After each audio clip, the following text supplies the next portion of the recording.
Bismillahirrahmanirrahim. Assalamualaikum warahmatullahi wabarakatuh.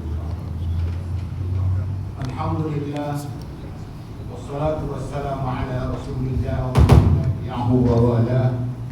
Subhanaka la ilma lana illa ma 'allamtana innaka antal alimul hakim.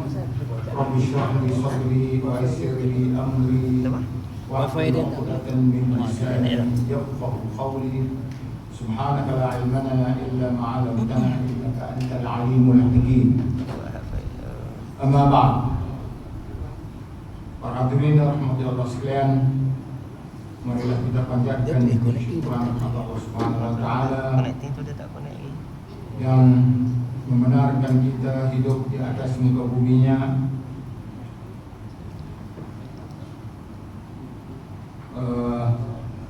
Tak lama lagi kita akan menyambut Ramadan, dan insya-Allah kita akan menuju ke Ramadan. Kita masih lagi membicarakan tentang cara-cara pembuktian, yaitu kalau tak silap saya kita berada di muka 41. Tak ada siapa yang bawa kitab. Itu kita delete balik ke ni store balik.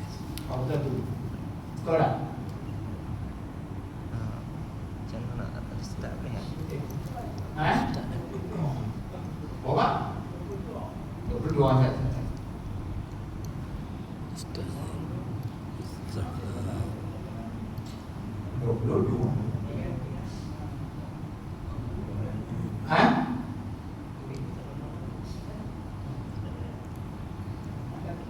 Ya.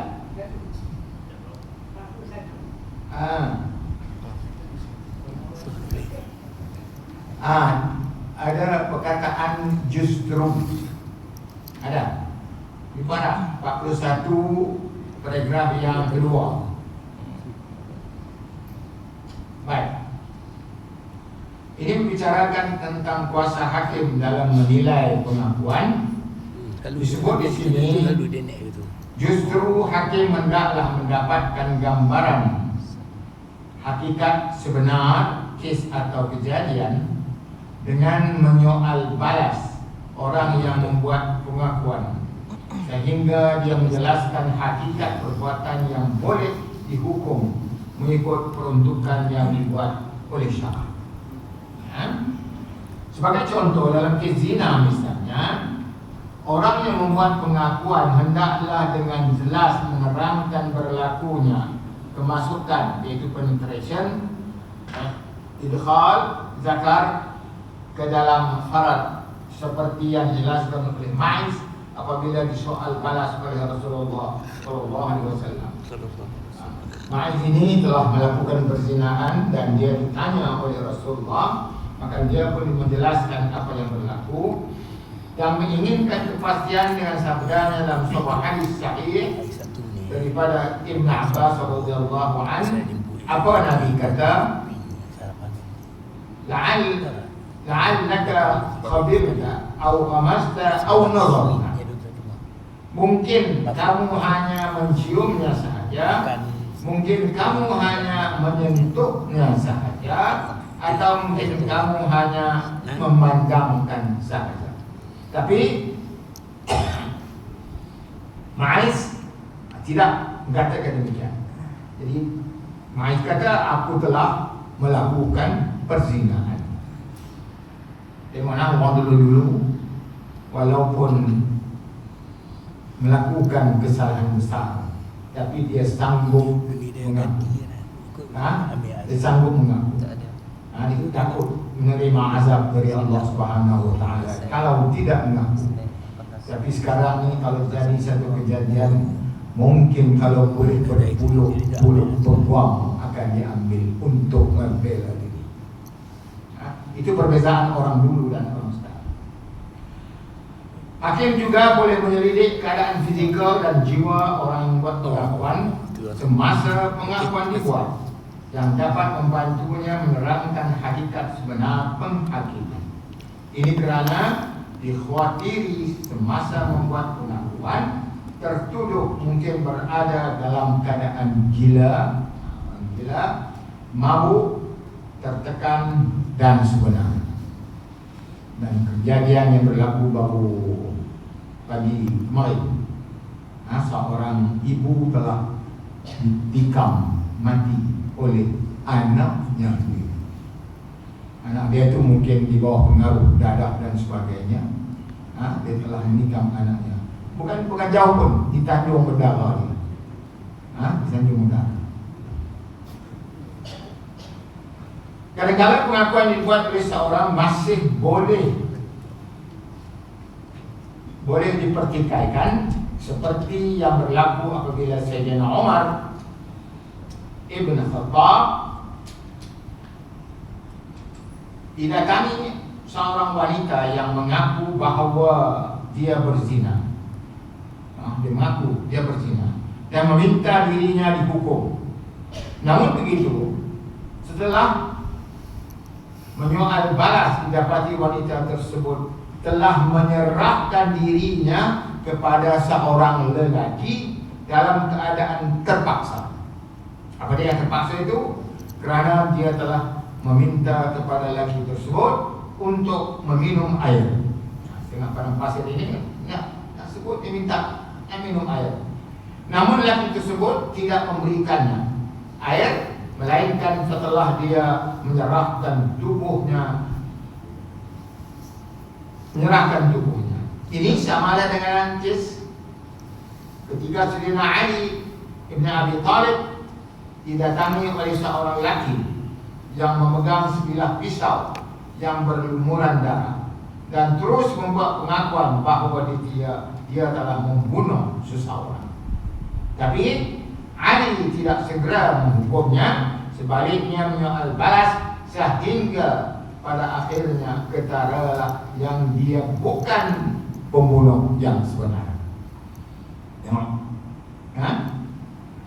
daripada contoh yang diberikan ini jelas ada hakim dalam membentang sikap, dalam membentuk sikap atau pendiriannya mengenai suatu kes, hendaklah menggunakan sepenuhnya kebijaksanaan dan pengalamannya dalam menyoal balas orang yang membuat pengakuan, supaya tidak tersalah menghukum orang yang tidak bersalah atau membebaskan orang yang bersalah. Itu kerja hakim. Baik, kita buat pengakuan. Bolehkah kita tarik balik pengakuan? Menarik balik pengakuan, dari segi konsepnya, pihak yang membuat pengakuan boleh menarik balik pengakuannya jika pengakuannya mengenai kes-kes jenayah. Dalam kes-kes sivil, jual beli dan perkahwinan dan sebagainya, penarikan balik pengakuan tidak dibenarkan. Keharusan penarikan balik pengakuan dalam kes-kes jenayah ini boleh dilakukan sama ada sebelum atau selepas penghakiman dibuat. Malah setelah pelaksanaan hukuman bermula, maka hukuman itu boleh diberhentikan. Kesan penarikan ini berbeza mengikut jenis kesalahan. Jika ia melibatkan kes hudud, penarikan balik pengakuan menghalangnya daripada dikenakan hukuman. Jika ia dibuat selepas penghakiman diumumkan, maka pelaksanaannya dibatalkan. Jika dibuat setelah bermulanya pelaksanaan hukuman, maka ia hendaklah dihentikan. Keadaan ini boleh berlaku misalnya semasa hukuman sebat atau rejam sedang dilaksanakan. Orang yang sedang sebat, orang yang direjam dengan batu boleh diberhentikan kalau dia menarik balik pengakuan. Penarikan balik pengakuan dalam kes-kes jenayah hudud ini mempunyai kesan yang besar, memandangkan hak-hak Allah Subhanahu Wa Taala itu diasaskan kepada konsep pengampunan, al-afw, pengampunan. dan galakkan supaya kemungkaran yang dilakukan tidak didedahkan kepada orang lain. Kita pun nampaknya kita tak dedahkan siapa pelaku. Pelaku bila datang ke mahkamah, katuk muka dia tak nampak apa, nampak mata rugi je. Tambahan pula, penarikan balik pengakuan dikira sebagai suatu bentuk keraguan. Bentuk keraguan, syubhat, kerana terpaksa kemungkinan berlakunya pembohongan dalam pengakuan di samping kebenaran pada penafian yang dibuat. Oleh demikian, merujuk kepada kaedah umum fiqh, jika terdapat sebarang keraguan, hukuman hudud hendaklah diketepikan. Dikatakan apa? Tudrabul hudud bisyubahati. Tudrabul hudud bisyubahati. Ditolak hudud jika di sana ada keraguan. Baik. Dalam kes-kes ta'zir, ta'zir ini selain daripada hukuman hudud, ini daripada qisas, itu dinamakan ta'zir, hukuman penjara dan sebagainya. Prosedur perbicaraan, penghakiman atau pelaksanaan hukuman harus diteruskan jika berlakunya penarikan balik pengakuan. Ini sebabkan fuqaha mutaqaddimin, bukan fuqaha zaman dulu, fuqaha zaman-zaman sekarang ini, berpendapat dalam kes-kes ta'zir harus disabitkan meskipun terdapat keraguan, sebab hukumannya tidak berat. Namun begitu, segulungan fuqaha pada zaman mutaakhir ini berpendapat kaedah udrul hudud bisyubhat, yaitu tolaklah hukuman hudud disebabkan adanya keraguan-keraguan. Nah, ini bila ada apa yang dinamakan dengan syubhat, syubhat. Seperti mana disabdakan oleh Rasulullah, harus juga digunakan pakai dalam kes-kes ta'zir, kerana kaedah ini mengikut mereka dibuat untuk menjamin keadilan dan kepentingan tertuduh. Sudah pasti setiap tertuduh amat memerlukan kedua jaminan ini, tidak kira sama ada tertuduh dalam kes-kes hudud, dalam kes qisas ataupun ta'zir, dalam qisas atau bunuh balas, dan ataupun ta'zir. Tiga-tiga sekali boleh kita. Baik. Berdasarkan keterangan dan uraian yang diberikan,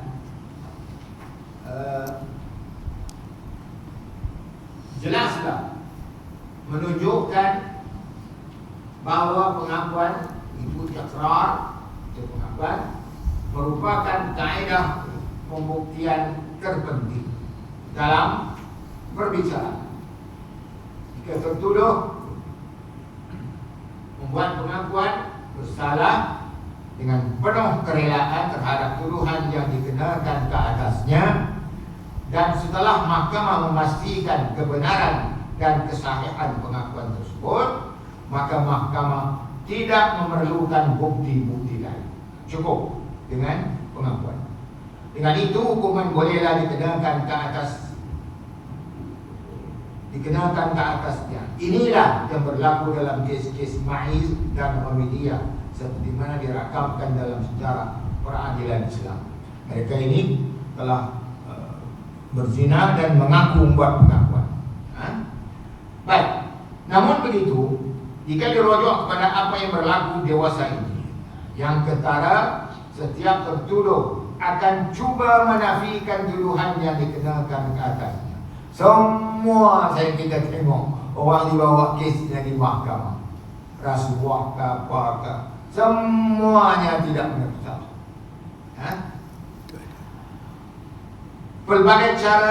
Dengan berbagai cara dan alasan yang terdaya, meskipun terang dan nyata dia sememangnya telah melakukan kesalahan.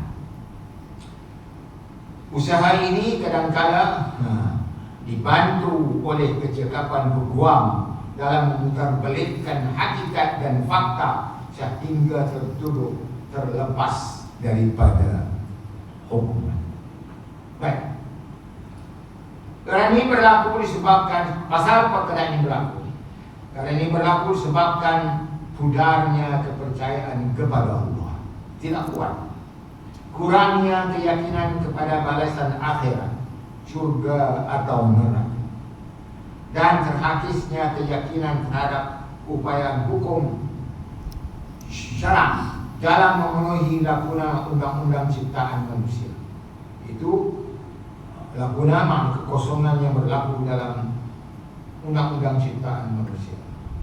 Sebab itu pelik sikit.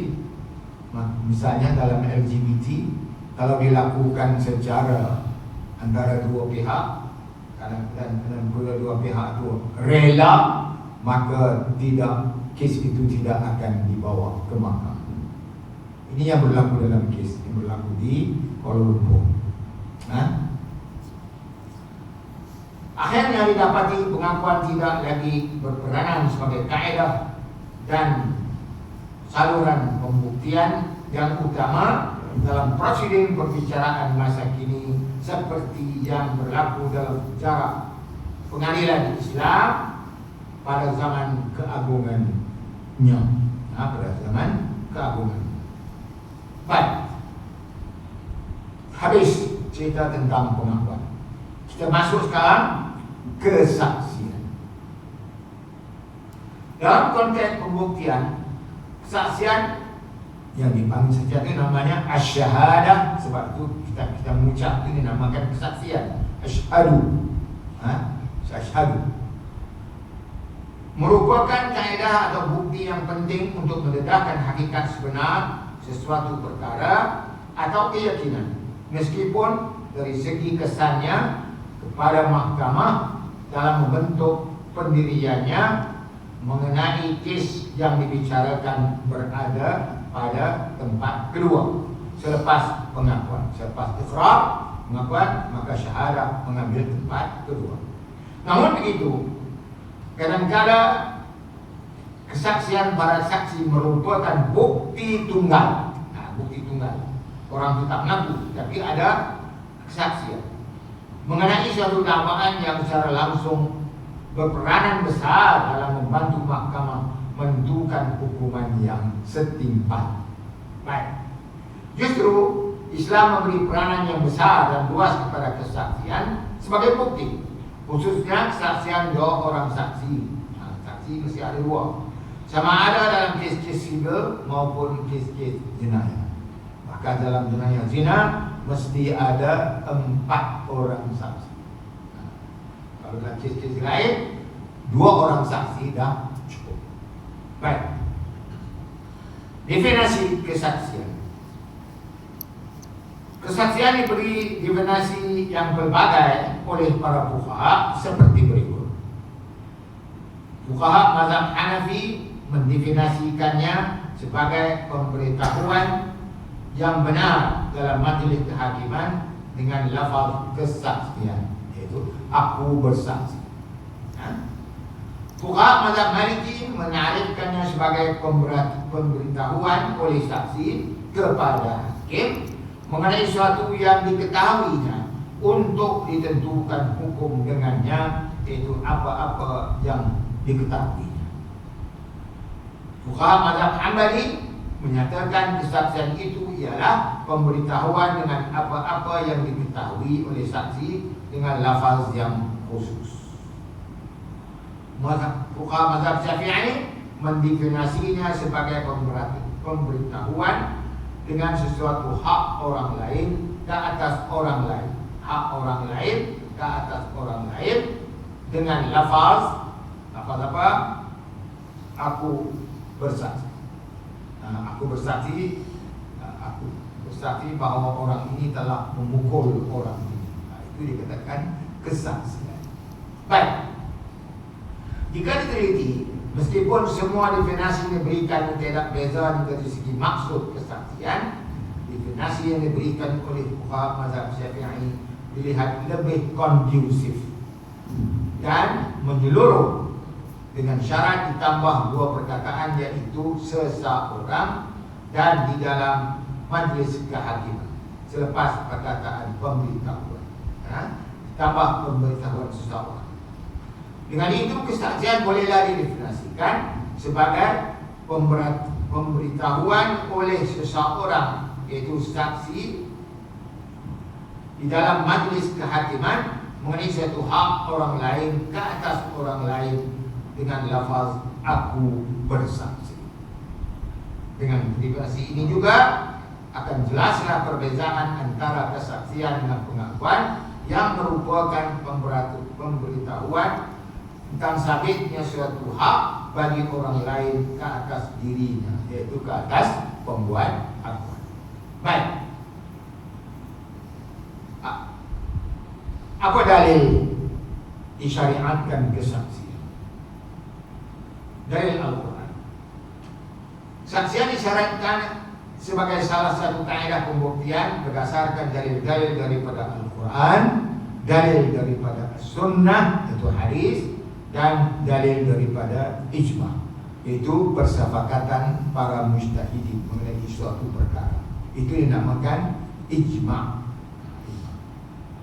Antara dari Al-Quran mengenai kesaksian dalam kira bicara, dalam muamalat, ialah firman Allah Subhanahu wa taala, "Wastashhidu shahidain a'udzu billahi minasyaitonir rajim, wastashhidu shahidain min rijalikum fa in lam yakuna rajulain farajulun wa imra'atani mimman tardawna minasyuhada an tadilla ihdahuma wa tudzakkira ihdahuma al-ukhra."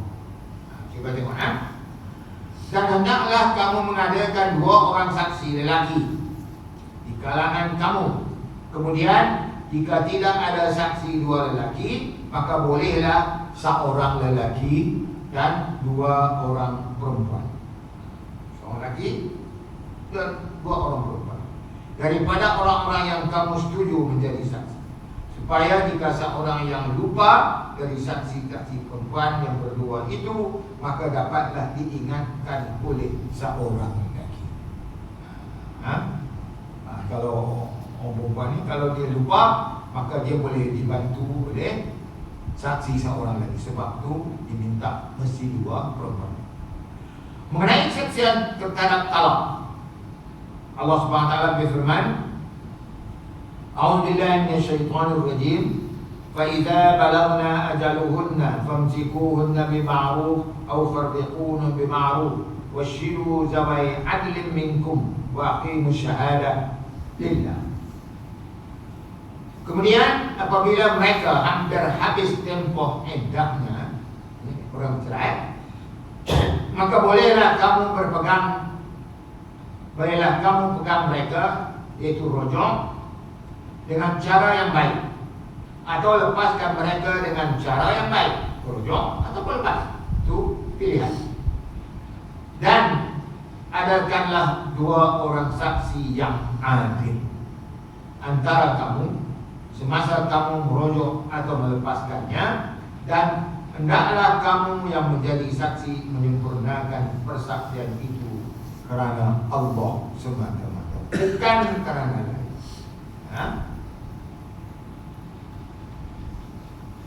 Mengenai saksian terhadap jenayah zina, Allah SWT berfirman, "A'udzu billahi minasyaitonir rajim, wallati ya'tina al-fahishata min nisa'ikum fastashhidu 'alaihinna 4 minkum." Dan sesiapa yang melakukan perbuatan keji, yaitu zina, antara perempuan kamu, maka carilah 4 orang saksi lelaki antara kamu yang menjadi saksi terhadap perbuatan mereka. Kalau saksi itu cukup 4 orang, maka kesaksian itu tidak terpakai.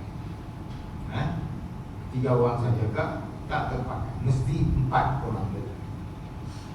Semua ayat di atas dengan jelas menunjukkan bahawa disyariatkan kesaksian dalam semua kes sibuk dan benar sebagai suatu pembuktian.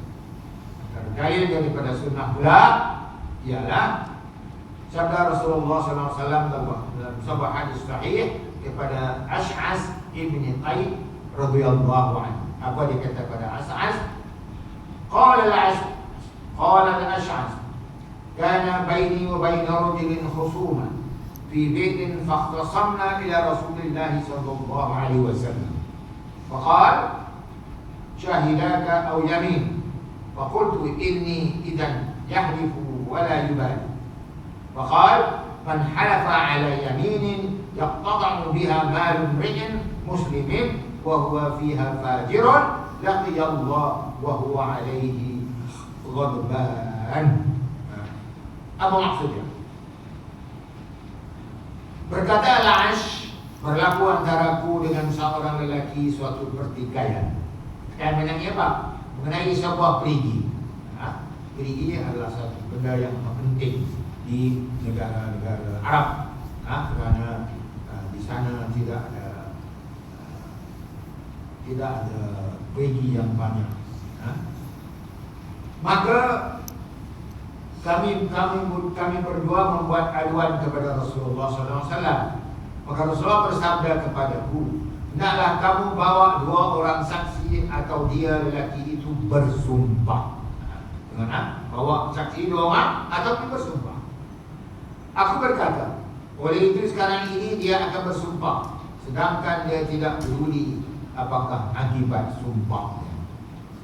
Langsung Rasulullah suruh aku bersumpah.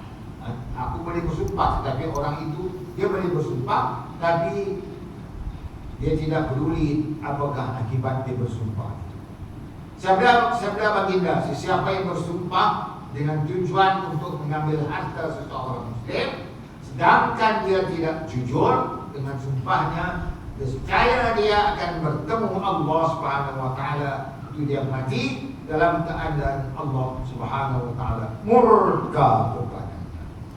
Nampak? Contoh lain ialah pertikaian antara seorang lelaki dari Hadramaut di Yaman. Ni saya telah pergi ke sana, berjumpa dengan pelajar-pelajar kita, ada 13-14 orang yang belajar. Yang belajar di sana belajar menggunakan kitab, dibaca sampai habis kitab. Dengan seorang lelaki dari Kinda, satu kawasan namanya Kinda, mengenai sebidang tanah. Ini pasal tanah. Berebut tanah ni daripada dulu lagi. Jadi kalah saya. Dalam kes ini Rasulullah meminta lelaki dari Hadramaut mengemukakan keterangan, iaitu mengemukakan kesaksian terhadap dakwaannya, yang tanah tersebut pada asalnya adalah milik bapaknya yang telah dirampas oleh lelaki dari Kinda. Jadi lelaki Kinda itu yang merampas tanah bapaknya. Kes ini disebut dalam hadis sahih Rasulullah SAW daripada Alqamah ibn Wa'il. Apa dikata? An Alqamah ibn Wa'il ibn Hajar an Abi qala ja'a rajul min Hadramaut wa rajul min Kinda ila Rasulillah sallallahu alaihi wasallam. Fa qala al-Hadrami ya Rasulullah an hadha qad ghalabani ala ardin kanat li abi. Fa qala al-Kindi hiya ardun fi yadayya azra'aha laysa lahu fiha haqqun. Fa qala Rasulullah sallallahu alaihi wasallam lil Hadrami alaka bayyinah. قال لا فذلك فلك يمينه. قال يا رسول الله إنه رجل فاجر لا يبالي على ما حلف عليه وليس يتورع في شيء. فقال ليس لك منه إلا ذلك. فانطلق ليحلفه. فقال رسول الله صلى الله عليه وسلم لما أدبر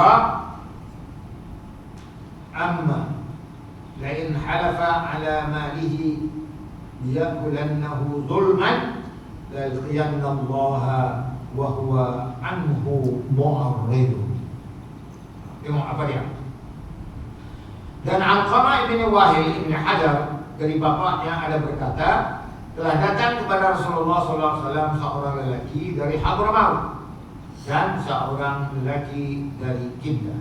Maka berkata lelaki dari Hadramaut, wahai Rasulullah, orang yang dari Kinda telah merampas tanah yang dahulunya milik bapakku, tanah bapaknya.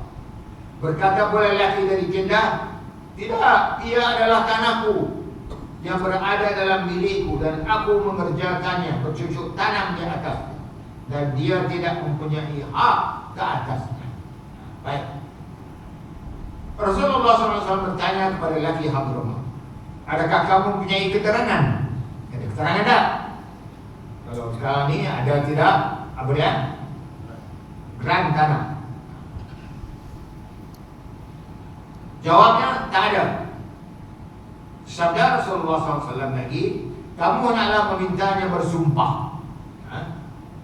Lelaki Hadramawt itu menjawab, duhai Rasulullah, dia sebenarnya seorang yang jahat, yang tidak memperdulikan apa yang disumpahnya, dan dia tidak akan menjauhkan dirinya daripada satu yang haram.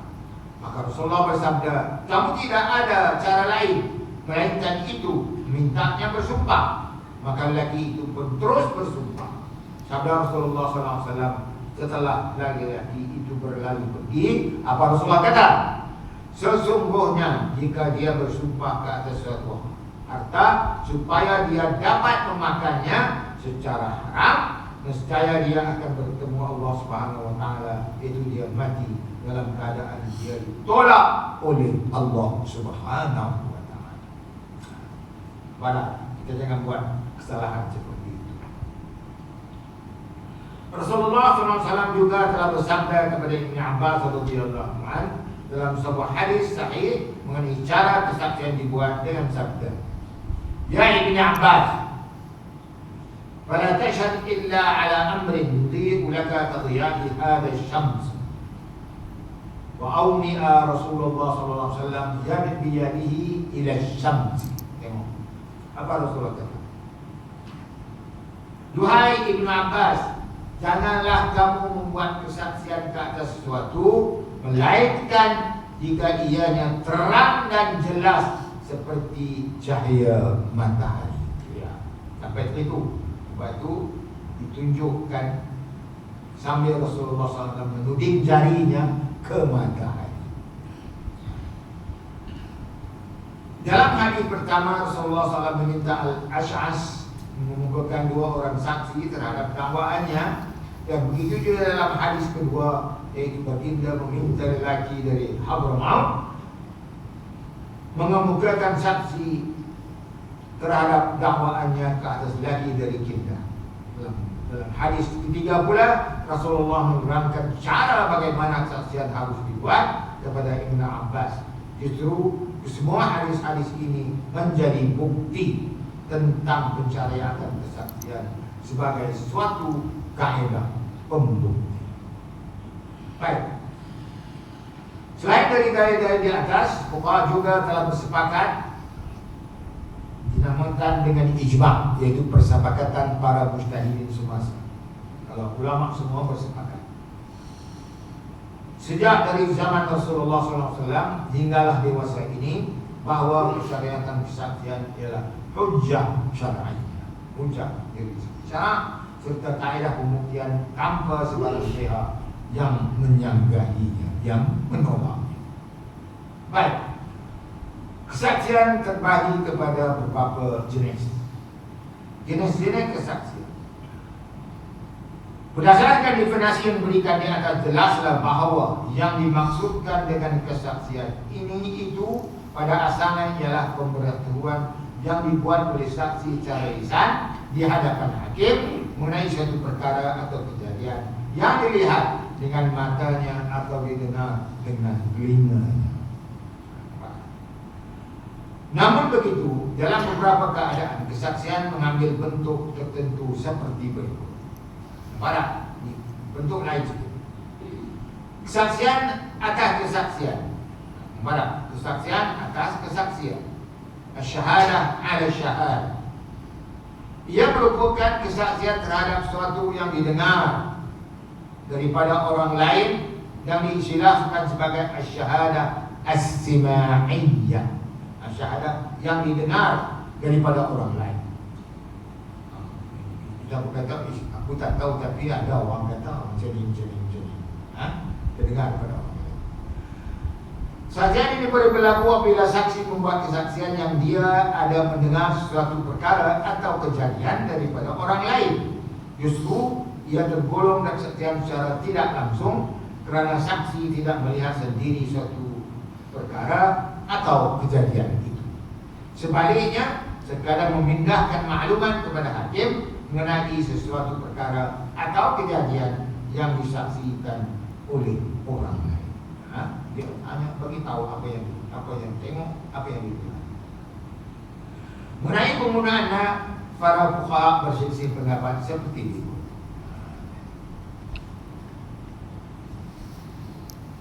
Pertama, fuqaha mazhab Hanafi dan sebahagian dari fuqaha mazhab Hambali menyatakan yang ia diterima dalam semua kes, sama ada kes hudud maupun kehartaan, kes mal. Baik. Fuqaha mazhab Maliki dan Syafi'i pula menyatakan yang ia diterima dalam kes-kes kehartaan saja. Bahkan dalam penggunaannya sebagai bukti, fuqaha menggunakan syarat-syarat yang banyak. Sebab dia nak percaya tak percaya. Misalnya terdapat uzuran pada saksi asal seperti sakit, mati, hilang, takut kepada pihak yang lebih berkuasa, takut dipenjara atau tidak diketahui di mana saksi asal berada. Di mana saksi asal berada.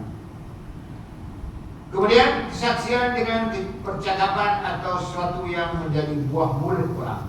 Ini orang bercakap. Ia diistilahkan dengan al-syahadah bi at-tasamu'. Al-syahadah bi at-tasamu', yaitu kesaksian dengan mendengar buah mulut orang ramai. Kesaksian jenis ini tidak mengenai suatu secara tepat atas perkara atau kejadian yang berlaku, tetapi berdasarkan kepada percakapan orang ramai mengenainya. Ia diterima hanya dalam beberapa kes tertentu saja, seperti kes-kes mengenai nasab. Nasab keturunan. Anak itu dilahirkan bin siapa? Hanya menentukan keturunan dalam kematian, dalam pernikahan dan kekuasaan hakim. Fuqaha membagikan kesaksian ini kepada 3 bentuk. Pertama, syahadah at-tawatur. Kabar dan berita yang menjadi buah mulut di kalangan sekumpulan orang ramai yang tidak dikhawatiri berlaku persepakatan di antara mereka untuk berbohong. Jadi mereka itu yang memberi kesaksian itu jauh daripada mereka untuk berbohong.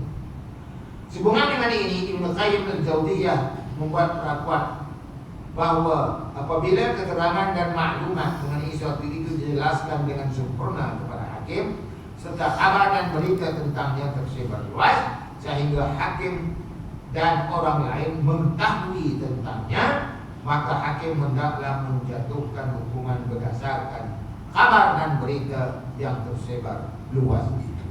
Karena semua orang cakap. Pada waktu itu, kesaksian 2 orang saksi yang adil tidak lagi boleh dijadikan sebagai bukti kerana keterangan kabar dan berita tersebar luas itu lebih kukuh dari segi pendalilannya sebagai bukti. Tambahan pula, ia merupakan pengetahuan yang putus, sedangkan kesaksian 2 orang saksi hanya sekadar pengetahuan yang bersifat tidak putus. Sana 2 orang saksi, sini orang ramai yang cakap. Justru hukuman berdasarkan kabar berita daripada sebuah orang yang ramai yang tidak dikhawatiri mereka itu berbohong adalah lebih utama dalam menentukan kedudukan sesuatu hak. Nampak? Bila orang bercakap, semua orang bercakap.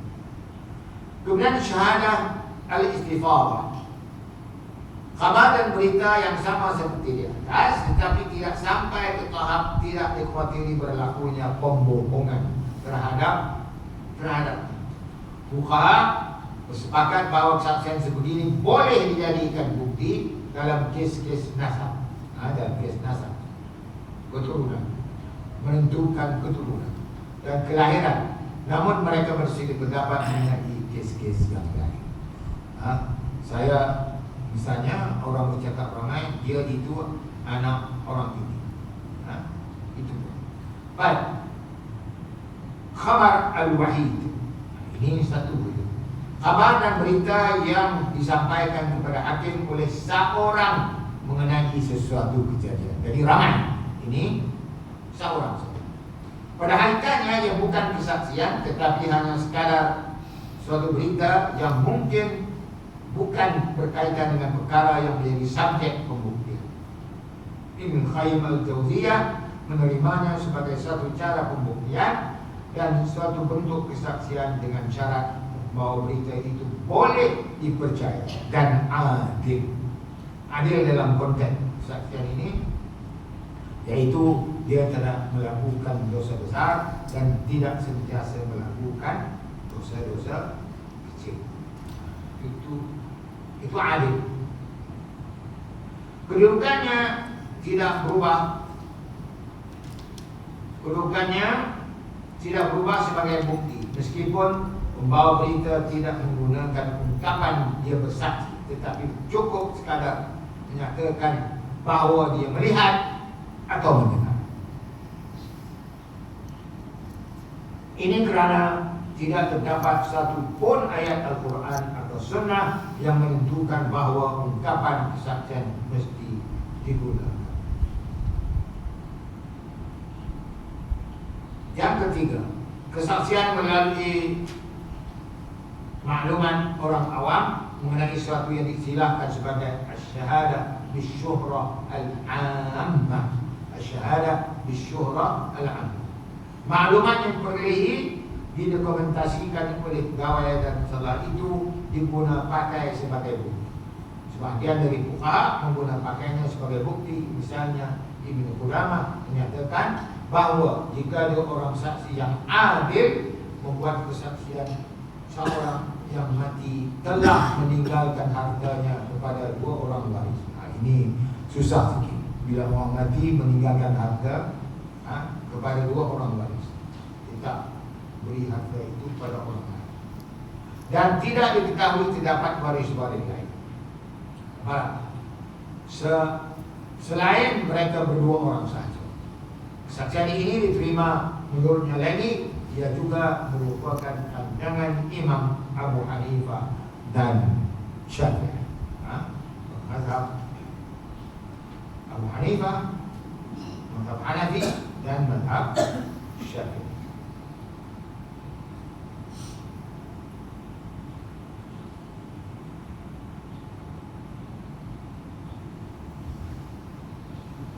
Baik.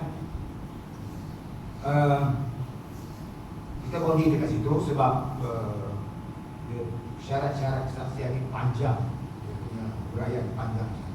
Nanti kita tinggal sampai lepas ayah pula kalau kita nak.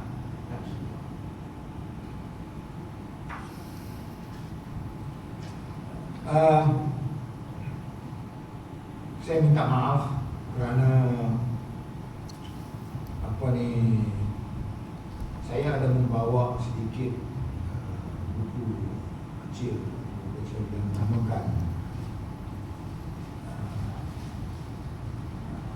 buku panduan puasa. Jadi dulu saya telah edarkan sekali. Saya ingat ada orang yang dah ada memiliki buku ini, buku panduan puasa. Cuma kadang-kadang kalau dia lain sikit pula, tapi isinya sama. Jadi tuan-tuan bolehlah mendapatkannya kalau belum lagi ada disimpan untuk kita menyambut puasa ini. Dan insyaAllah untuk pengetahuan tuan-tuan dan perempuan, saya sekarang sedang mengarang. Saya ada 14 buku yang dah siap. Dan sekarang saya ada buat buku ini, iaitu tapi panduan solat mengikut mazhab Syafi'i. Sekarang dah ada lebih 300 muka surat. Dan mungkin dia jadi dalam 400 lebih muka surat. Jadi dia akan jadi total. InsyaAllah bila siap saya akan maklumkan kepada tuan-tuan. Dan itu buku kecil lah. Kalau 400 tu terbaik ni terbaik ni. Barang.